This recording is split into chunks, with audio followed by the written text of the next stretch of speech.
So this is the big one. We've saved the best till last. 4 of the most powerful people in British documentary commissioning subjecting themselves to a version of Question Time. But who's got the deal-making abilities of Theresa May? Who's got the common touch of Jeremy Corbyn? And who's just a rabble-rouser like Nigel Farage? It's not for me to say. Only you can decide. Cue the music.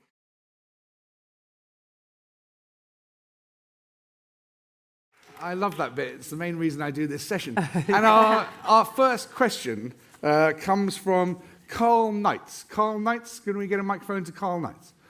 Is this, working? Cool. Hello. Do any of the panel have any clips or show reels of things that they've worked on in the past year? Very good. Very good question. That's a very testing question. Great question. This format has obviously got off to making a big difference already. Clare Sillery, do you have any clips or a show reel of any kind? That's an excellent question. I do have a show reel. Shall we show it? Yes, please.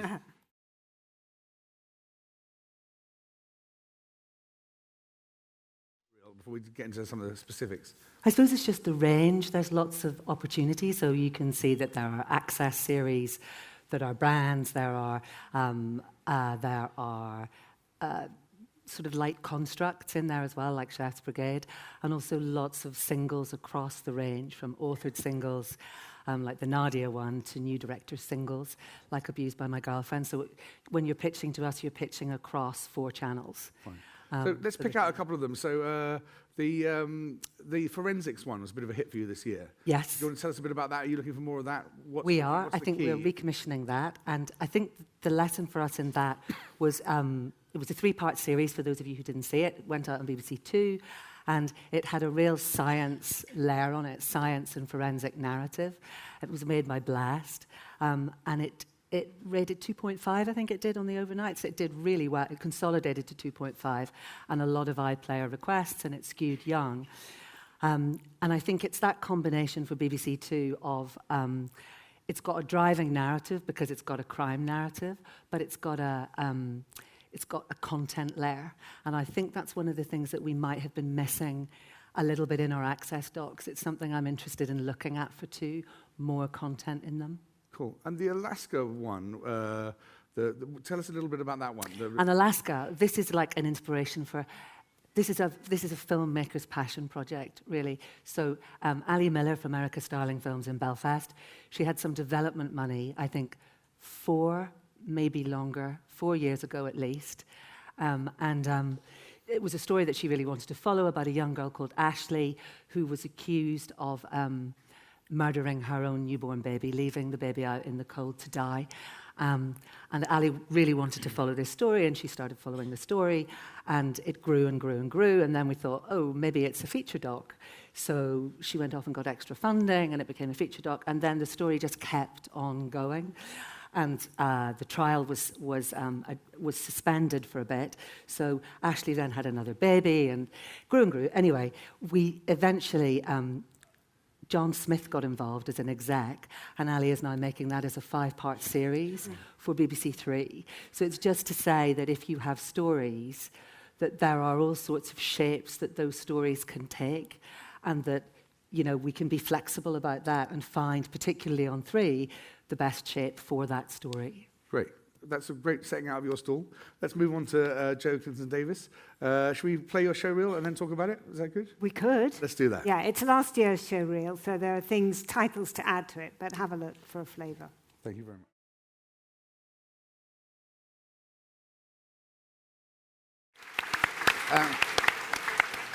much.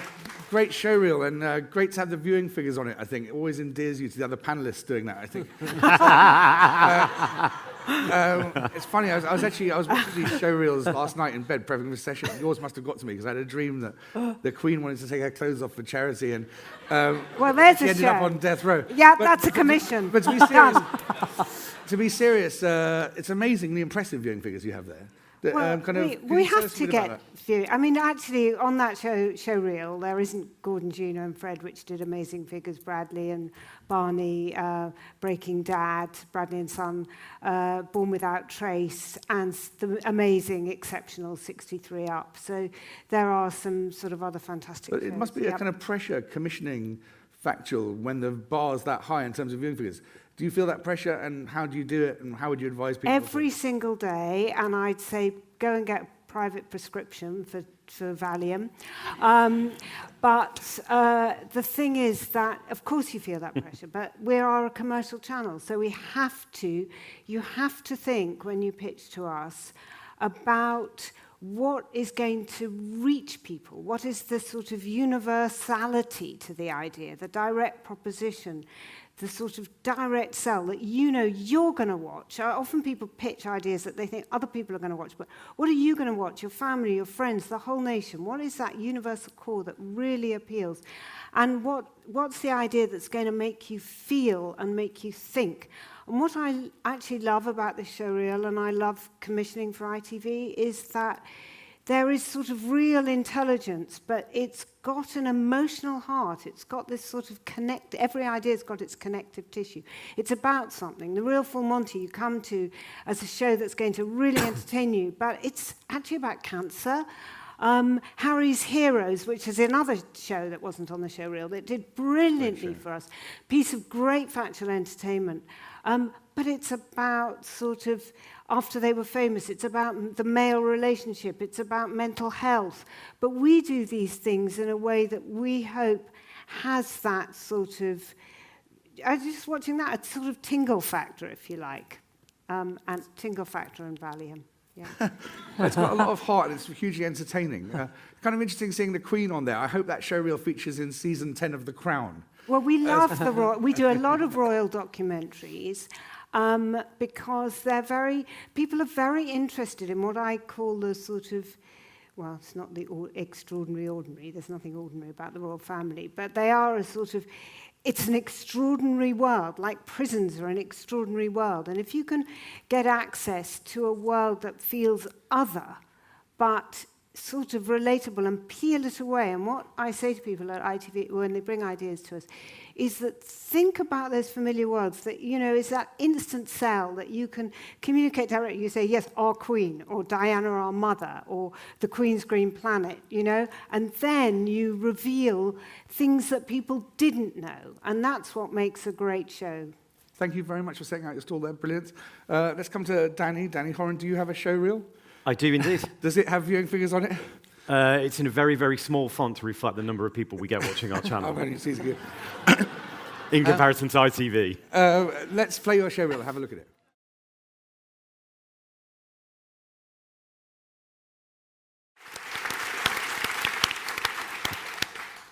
So you've been at Channel 4 just over a year now. Is that kind just of under a year? Just under a year. Okay. Under a year. And does that showreel kind of reflect where you're taking it, and sort of what should we read into it?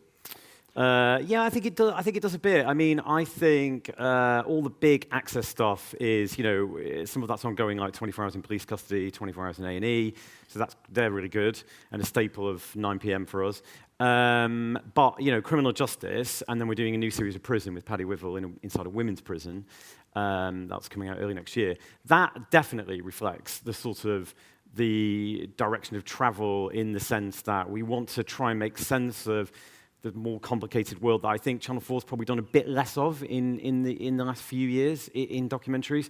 So how do we make those kind of programs accessible, huge access?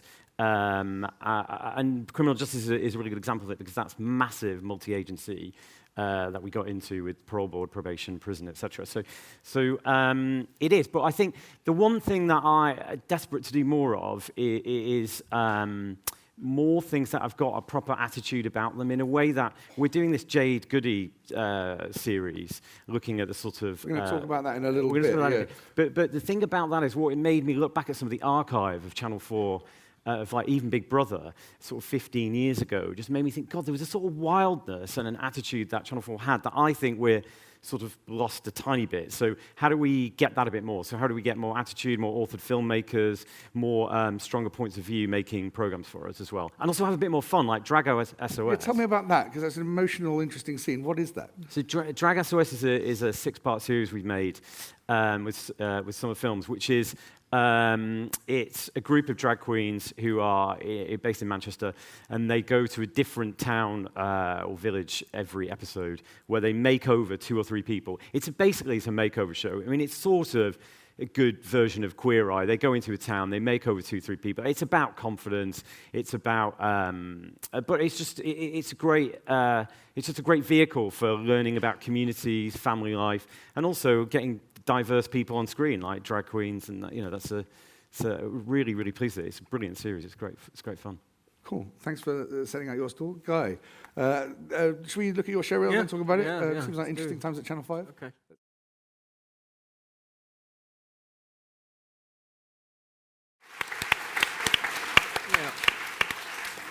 So what should we take from that? It's an interesting show reel. What should we make? Well, I mean, I think we're sort of now into the 5th or 6th year of the reign of Chairman Frau. And it's I do think this is a bit of a sort of coming of age show reel, in that, it sort of feels like where we are, and it's broad, and it's kind of interesting, and it's risk-taking, but it's also very mainstream in a lot of it. And I just feel, you look at a series like Warship, whatever, it's a classic documentary subject that we revisited and reworked, and it just feels like a confident channel to me at the moment. And in terms of our factual and our 9 o'clocks, I just feel that it's kind of broad and kind of it's just working. It just kind of feels like we're getting there. We've got a lot to do, of course, but it just I just feel that it's confident. It's interesting you put the awards on that. Because I think so that's you're going part of after that awards now. I think that it's important that it's not the be-all and end-all winning awards, but I think it's important for people to think about Channel 5 winning BAFTAs and winning RTS for Documentary of the Year. We're not arrogant, we're not proud of that in that sense, but we just think it's important that we are in the game, and I think that is important for us. Do you think it's going to be difficult to pursue both strategies? You've done very well in ratings terms. No, because I think we're a populist channel. First and foremost, we're a commercial channel, we're a populist channel. We will always do series or films that we can put out at 9 o'clock, which are difficult. I mean, when we put The Abused out at 9 o'clock, a very amazing film, 90-minute film about domestic violence, we then did a film afterwards for 30 minutes about how you could leave your partner safely. That you'd think, that's a heavy evening on Channel 5. Actually, that film came in at 1.4 million. And that, for us, is a very good number. So it wasn't about the ratings, it was about doing it because it was a great story and an important thing to do. But it kind of feels like that was one of our successes, a real success on every level. That's why I think it's important for us. I think it's been music to the ears of a lot of the people in this audience. People can ask questions now. Everyone said out there, still there's a question there. I wonder if we get I've got a microphone. I'd just be interested to know, if you could steal one programme from one of the other show reels, what would you steal? Great question. Should we go round? Should we start with Guy this time? What would you steal from someone else's show reel? I think I would be very tempted by Forensics, because I think I'd love to have it and quite want to Maybe do you'll do a version. But also I'd be quite actually. But one of the things the other one would probably be Heathrow, actually. Oh, really? Because I would want Heathrow for Monday at 9 for us. That would work. Cool. Danny, which would you steal from where? Critical Condition, because we just don't have anything like that on Channel 4. I'm joking. I'm kidding. Oh, yeah. Sorry, that was mean. Thanks. You build it up and then you push it down. That was mean. I'm kidding, Guy. Forensics, I'd be incredibly tempted by. I think what I think is really impressive is how young that skewed, and I think that makes us all. That had a big conversation. We had a big conversation about that in the channel, about obviously the details good, but Glow Up I also totally love as well. And actually could work for us on E4, because we now commission for E4 out of Factual. Important point. Do you want to say which one you'd... Well, I'd have to say Forensics. Wow. No, I think actually, having said that, Forensics is interesting territory because it's new crime territory, but we'd have to do it in a very different way with really big scale. So like we're doing a prison series for 9 o'clock, but it's loads of prisons. It's a really big scale thing. So I think the territory is interesting. It's how we do it. I think Ambulance is is a good show because it's got all the adrenaline of it's very relatable, it's universal, it's got all the adrenaline, it's got good characters, but it says something about the way we live now. So I think in terms of those values in a show that's accessible and popular, that's why that show remains successful for you. Nice set of answers for you. What would you steal? Lots of things I like. Criminal Justice looks amazing. Access series with intent, that's asking a question about the criminal justice system. It looks fantastic. And I also think that the drag show looks brilliant for 3. I think it looks great. So, yeah. I think it's interesting. Nobody wants any ITV shows. So, I tell you what, that means, all those suppliers out there, and I can't see anyone because you're all in the dark, but, come to us, we'll love you. Nobody else will steal your shows. But you know what? They will rate, okay? Yeah, that's true. Well, that's why I wanted Heathrow. Yeah.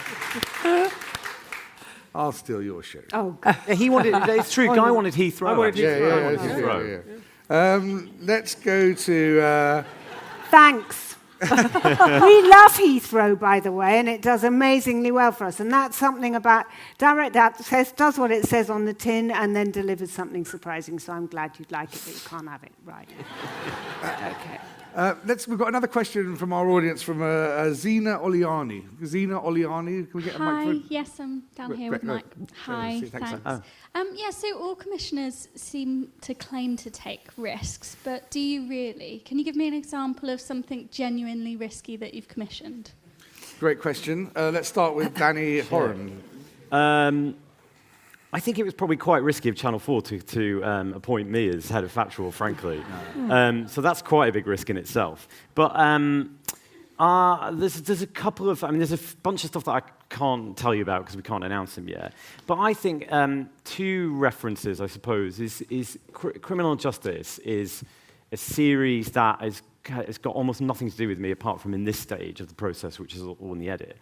And that was started with Roger Grafe, Amy Flanagan at Channel 4 like 5 years ago. So, in fact, none of us can really take credit for it. So, and that was commissioned on the basis of almost no access, but there was an approach that was sort of interesting. So that felt like a good thing to go for. So we decided to jump in. And the similar thing with Jade Goody as well is that there was no access. It was just Blast came to us and said, look, don't you think this is a really good way of doing contemporary history? We'll look at the sort of phenomenon of somebody like Jade, who's from a working class background, being in the churn of reality television and the impact that had on the newspaper industry and television industry as well.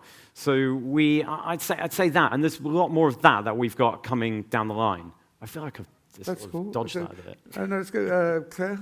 I think every time you commission a big access series, the risk, you don't know the end and you don't know how it's going to work. It's a huge risk and it's a lot of money. Specifically, can you... But a more specific example would be something like War in the Blood, which was in the show reel, which has been shown. You can see it tonight, I think, at Sheffield. Tell us a little bit about that. Why was that a risk? So that's a risk because it's a film, it's a 100-minute film, which ended up being 100 minutes, which is about a first phase trial in a new drug, a new treatment for cancer called CAR T-cell therapy. So first phase trial, that's a trial to test toxicity on living patients. So patients who are terminally ill.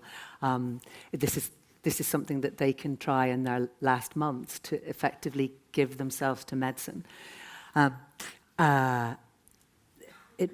So it was a massive risk to take, but in that case you back the filmmaker because you back the talent because Arthur Carey had done is an amazing filmmaker, and I think we'd find something really interesting to say in it. So can I stop you because we've got so much to get Sorry. through. So no, that's fine. Thank you so much. That's a great answer, Joe. Well, we're a channel that everything you do actually is a risk because you are trying to appeal to huge audiences. Scheduling 63 up. Actually, we knew that the die-hard fans would come to it, but scheduling that as a strip at 9 o'clock across the week was a huge risk. it paid You off. couldn't have cancelled that, though, could you? Oh, no, it's the best documentary series ever made, that ever will be made, and you know, so you'd never do. But actually, sometimes risk is about, we're about sort of taking familiar ideas, taking mainstream ideas, or a mainstream channel with that big popular upper hill, and then you have to bring something different to it. I'm going to show you a clip later where it's actually a really risky approach to a familiar subject. So I think the where you come with a slightly different approach, and everything in hindsight is a shoo-in, but when we commissioned The Real Full Monty, none of us knew at the time that a show about cancer essentially would do the business it did. So I think that's a great example. Yeah. That's totally cool. Guy, do you want to, because we also should show you upcoming things, but Guy, do you want to talk about risk?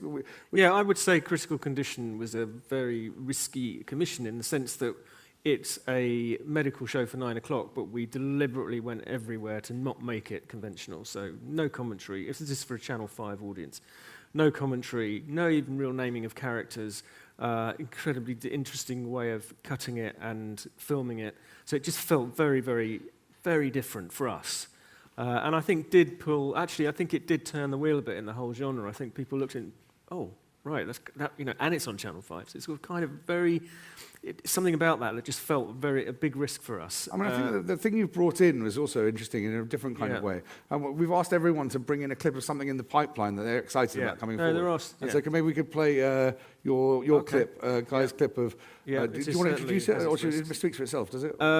This is a film from Proper Content from David Dehaney and Rachel Harvey, which is about 6 men who are going through a suicidal episode. It's an incredibly hard film to make. The compliance and duty of care issues are enormous, but we've made it, and I think it's, let's have a look at it. Let's have a look at it. It's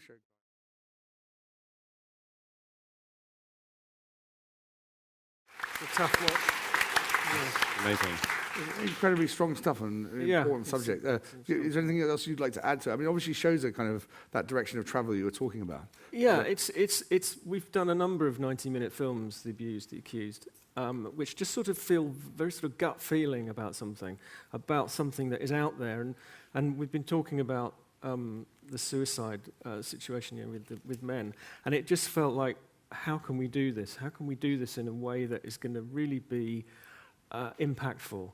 And David managed to, it's done around a trust who in Hillingdon who offers services to men in crisis, in this sort of mental breakdown crisis. And they did amazing work in terms of finding a way of bringing this to the screen, really. So, for example, with the interviews, we had a clinician was present all through the interviews advising there are certain trigger words you cannot work through. We're working with charities like Samaritans, whatever, in order to make sure that there's nothing in the film which will engender episodes outside in the real world, so to speak. So it's been incredibly difficult, but it does feel like a really important piece. And the 6 men are extraordinary, and obviously we are very closely with the trust and the nurses keeping tabs on them. So it's something that I think hopefully will make an impact and hopefully make people think. I'm also commissioning, a bit like with The Abused, another film, because I get slightly, I don't know what it is, I find it slightly annoying when at the end of a film it just says, go to our website, here's the link. Yeah. So what I've done is another film, a half-hour film, we're taking all the ad breaks out of the schedule for that, to just explore things that can be done to help if you've got relatives or you're in that situation, or people who can help. So it kind of feels like it's trying to achieve something. Fantastic. I could talk to you about that all day. Thank you very much. Claire, you brought something as well. I have. Something coming up in the pipeline. Should we just watch it, or do you want to introduce it? I might need to give you a little bit of background. I'll go quickly. Are we sure? No problem. No rush. Okay. It's called Hometown. It's something that Emma Loach has been looking after. It's for BBC 3, made by Seven Wonder. We're really keen to find new talent to front stories, journalists particularly, and I'm really excited about Mobeen Azhar. He already did something on the Satanic Verses. You saw that on BBC 2. This is a story where he is going back to his hometown, which is Huddersfield, to it's a sort of it's personal and local, if you see what I mean. So he's going back to his hometown to investigate a case, a story of a young man called Yasser Yaqub, who was shot in Huddersfield by the police on a motorway slipway at the M62. And Mobeen goes back to look at this story. And I'll show you a bit of a clip of it. It's called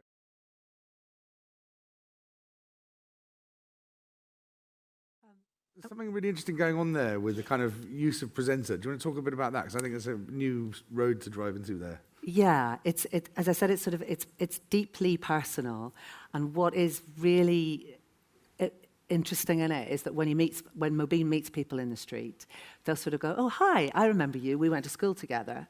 But then he asks the question. You know, he can get access, and he can get into a community and look at a story that we couldn't get into any other way.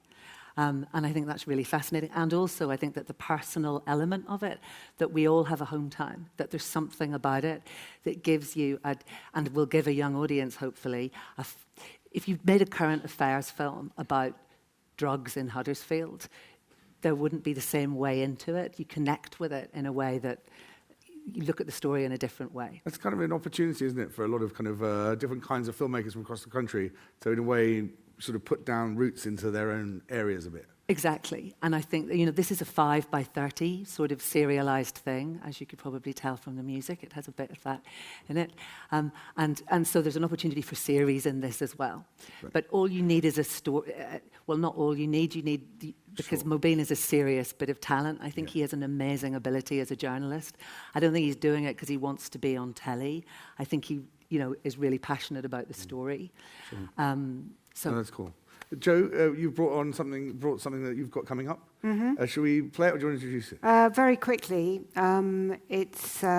we know that the audience likes prisons, but this is prison as you've never seen it before, and it's a pre-Watershed series. It's in a rough state, but what I think is really interesting is that I think watch the clip and then we'll speak to it. Sure, great. Okay, Let's watch it. But not voiced yet and still in the cut.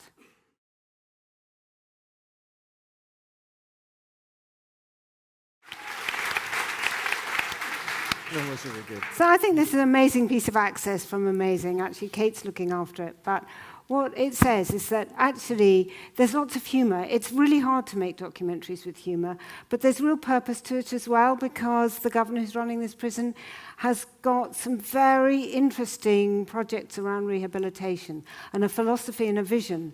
So actually, it is about something, and you can see that their schemes are going to be rolled out, but it's got a unique quality, and yet it's a world we think we know, and we love that. That's perfectly described. And Danny, you brought a clip as well. Let's just go. Yeah.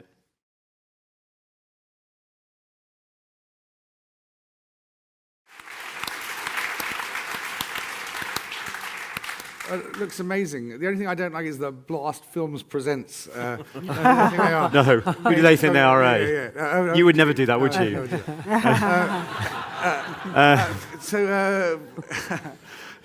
Tell us a little bit about that. Why did you pick that one? I mean, it was, I would love to say I commissioned that, but actually it was commissioned before my time, and Elisa Pomeroy on my team is looking after it.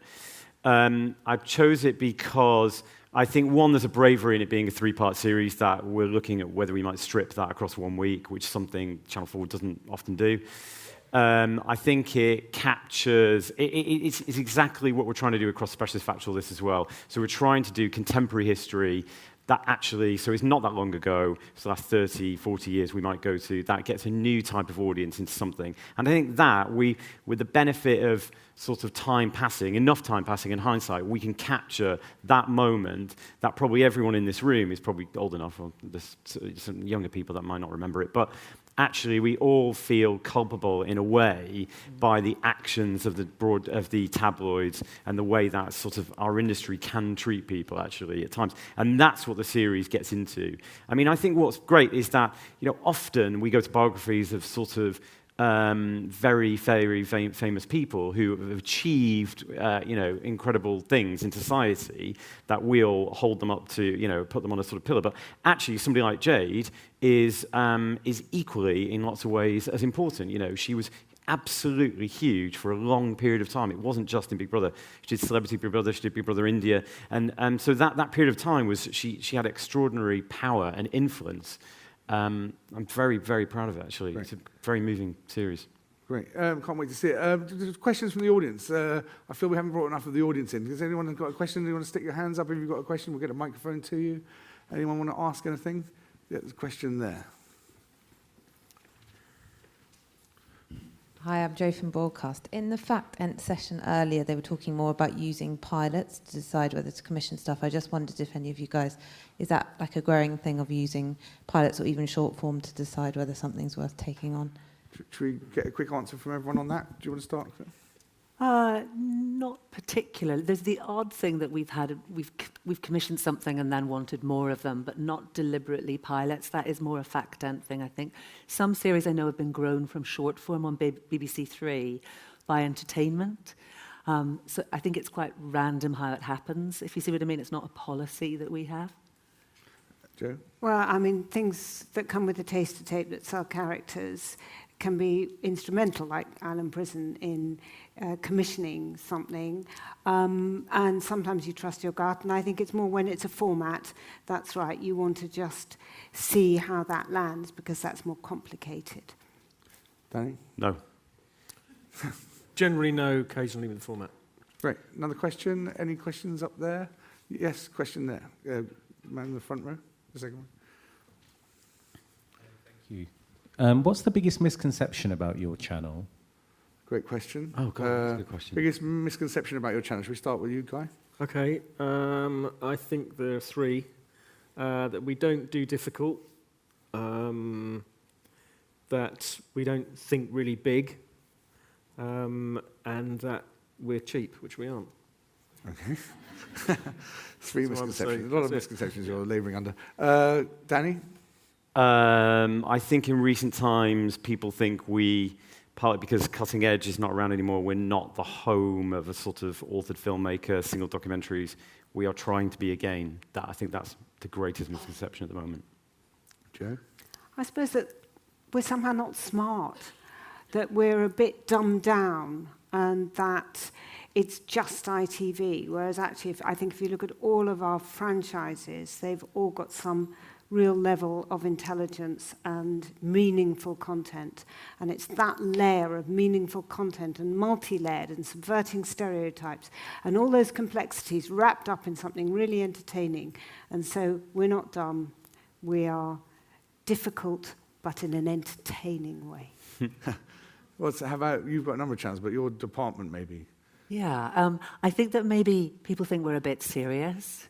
And so there aren't that many companies who pitch us popular things, and that they tend to have a bit of a monopoly on that, and that we do some funny and warm things as well. So a popular access, I don't think we get pitched enough of the right kind of popular access. And also really big things. I think people maybe don't think that we will work with other broadcasters and do really big scale things, and we will. Great. And I think people think with ITV, oh, you just put a celebrity on it and you send them on a journey, and that's ITV. Well, I think hopefully we've all shown that there's a real rich range in documentary at the moment. And thankfully, and let's keep it thriving and talk about. Any other questions? Yeah, a question up here, yes. I'd like you to explain this word entertaining. In the old days, documentaries did not have to be entertaining. I don't need to be entertained. And that's a word that came from America, because in America, everybody's entertaining themselves to death. So Can I answer that, actually? Because I think it's a really fair point. But I was a documentary maker, and I always made documentaries to entertain, because you want to engage people. I made a series about IVF, and it had to be entertaining. Entertaining doesn't mean light. Entertaining means a level of engagement. Long Lost Family, which is very moving and very powerful documentary making, is entertaining because it engages your emotions. When we do Crime and Punishment, it's entertaining in the broadest way of interpreting entertaining. It means that there is an inclusivity for the audience. They're talking about it, they're enjoying it, or they're moved by it, or they're crying at it, or they're laughing at it. So entertaining is not a reductive term. I know it sounds as though it is, but it's not. It's about reaching out to everybody and giving everybody an experience that leaves them with something and enriches them in some way. Anyone else want to chip in? Should we go to any more questions? Stick up your hand if you've got a question. Good lady there. That too, that's entertaining. They have to learn. They have to feel that their hour or their half hour is well spent and it's full of stuff that they didn't know, but you do it through engaging them. Question there. Hi, it's Heather from Broadcast Intelligence. I was just wondering, Danny, more specifically, you say you're now commissioning for factual for E4. Is there going to be a fairly tangible difference between what you commission for on E4 versus Channel 4, and then kind of more broadly what factual looks like for young people now? Very good question. So for E4, we go for entertaining documentaries first. So that means for us, for E4, you know, Carl's given us a pot of money for like the first time out of Factual to make E4. So we're going to do the things that I would point to as reference point is Valley Cops actually on BBC Three. It's a sort of quite a good reference for us. Glow Up is another good reference. So sort of you see where I'm going here, sort of BBC Three, but the docs department making that stuff. I think they need to be incredibly young, skewed sort of subject matters. So the misguided thing there is actually not for E4, it's for Channel 4, but actually could have gone on E4 as well. So there is a crossover between 10 p.m. on Channel 4 and E4, but so there's a bit of distinction, and it just means that the subject matters really that we might go a bit sort of lighter on for E4. Any other questions? Answer your question? Any other questions? Yes, a woman at the back there. Do you want to get a microphone to you? Hang on 1 second. Would you ever pull together and make a kind of UK Netflix for documentaries that don't really fit a TV format? We've got BritBox. Well, BritBox, yes, I mean, there's something a bit like that, isn't there? Is BritBox that? We're not part of it, I don't know. BritBox Are you talking about feature documentaries? Are you talking about to make documentaries that won't fit in a conventional schedule?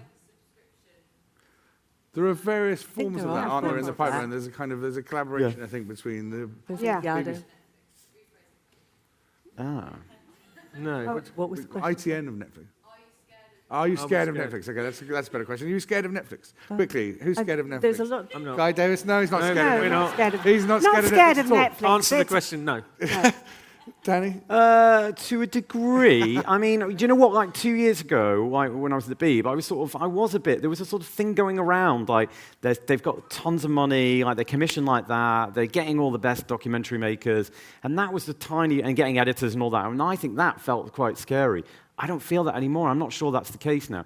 I think people still tell us, and look, maybe they just tell this to me because they just want a commission. But they'll say, you know, we're bringing you the best ideas. I sort of do weirdly feel that. I think, like, when I speak to my contemporaries in drama or comedy, I think they find it harder because there is so much money in drama on Netflix, whereas I still feel and I speak for all of us probably, that we get the best factual producers, filmmakers, editors, and ideas through the door. I just think we do. I'm not convinced Netflix. And they're not necessarily Guys and Danny used to be. Are you scared of Netflix? No, I'm not scared of Netflix. I feel that, you know, Netflix does some things absolutely brilliantly, but some things feel quite stretched.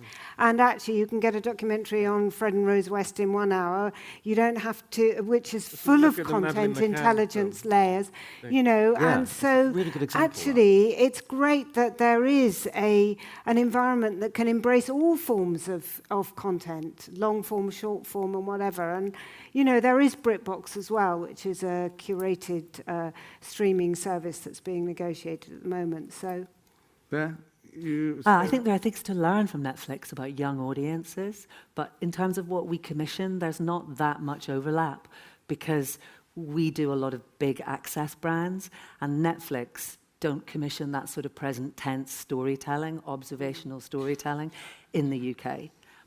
It's true. We can be more local. I mean, their business model is international, so it's not quite the same as ours in a way. And if you look at the story, the genesis of great hits, it can start with the parochial and the very personal, and then there's something in that feels epic and can then radiate outwards.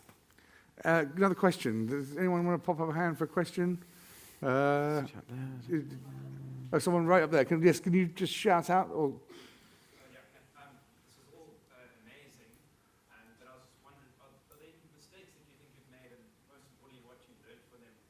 how long do you have?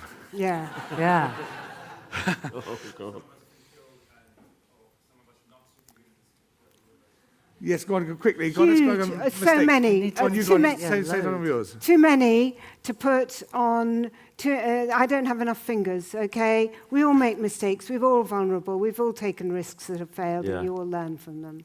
Yeah. Completely. I just need time to think of some specifics. I don't want to hurt anyone's feelings by saying that I wish I hadn't commissioned something. But we should be doing that. We're not doing it right if we're not doing that. Yeah, we need to fail more. We're not taking a risk. Do you see what I mean? Yeah. Lots of personal mistakes. God, I've got a long list.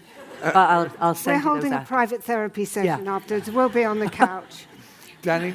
I mean, like Claire, I can't think of any specific examples. I mean, there are. Like my time at the BBC, there's stuff that I commissioned that just didn't do so well, and I'm slightly embarrassed about it. But I don't seem to remember for that, which is quite good. I'm going to be specific. And it's not really a documentary, but I did a series called Do the Right Thing for Channel 5, which I now know I shouldn't have done. It was the wrong thing. Wrong thing. Right. It's the wrong thing. Wrong time. Wrong content. It was a good show, but it wasn't going to work for us. Maybe one last question. The gentleman there. Documentaries go through cycles. At the moment, it seems that we're in a cycle where the focus is predominantly local stories reflecting the UK. I know you all do some international stuff, and Channel 5 did North Korea. Do you think you're doing enough to bring us stories from around the world? Enough stories from around the world. Very quickly, let's go around. So we have Storyville, which is on BBC4, which does a lot of big international feature docs. And because I'm sort of docs department, but we also have current affairs and specialist factual within factual. So a lot of the big international stories on BBC Two come under current affairs documentary. So This World. So I think that we do a fair amount, yeah.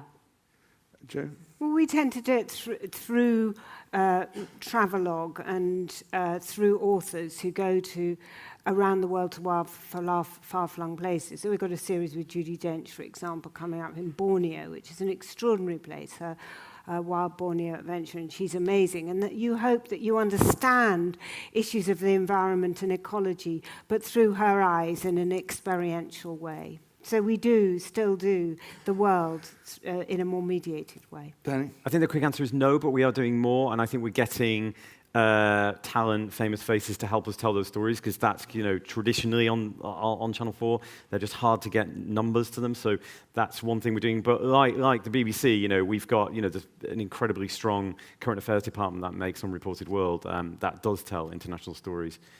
Guy? I think not that much, but probably when we do it, it will be presenter-driven, because that is what's going to work on our populist channel, I think. That red light's been flashing at me for quite some time, so I think we've run out of time. It only leaves me to thank our fantastic panel. Thank you all for coming.